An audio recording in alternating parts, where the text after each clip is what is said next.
Do you know why most people never become fluent in English? Not because English is hard, but because they become afraid after making small mistakes. Listen, if you really want to improve your English, stop trying to sound perfect from day one. That is the biggest mistake. When I started learning English, I used to translate every sentence in my mind. Because of that, I became slow, confused, and nervous. I knew grammar, I knew vocabulary, but when it was time to speak, my mind became blank. Then one day, I understood something important. English is not a school subject, it is a habit. Just like children learn their first language by listening daily, you also need daily English around you. So what should you do? Start small, very small. Every morning, learn just 5 new words. Not 50, only 5. And don't just memorize them. Use them in sentences. For example,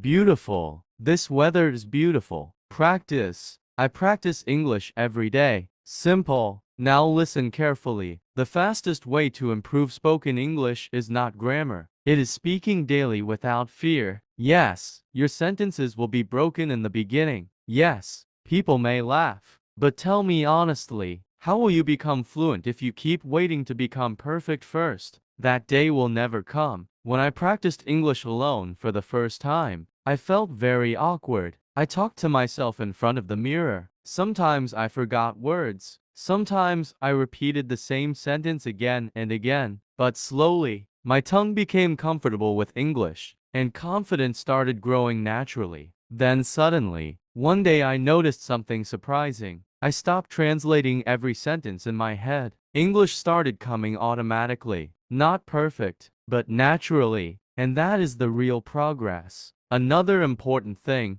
don't only study English. Live with English. Watch simple English videos. Listen to English stories. Read short paragraphs loudly. Think in English while walking. Even small habits matter. For example, instead of thinking, mi pani pinya rahahu, try thinking, I am going to drink water. Slowly your brain starts accepting English as normal. But that night, many learners quit. Why? Because they compare themselves with fluent speakers. Never do that. You are watching their chapter 20 while struggling in chapter 1. Comparison destroys confidence. Practice builds it. And listen carefully to this line. Fluency does not come when you know everything. Fluency comes when you stop being afraid of mistakes. So from today, speak more, fear less, practice daily, because 1 year later, you will either say, I am still scared to speak English, or I am proud that I started.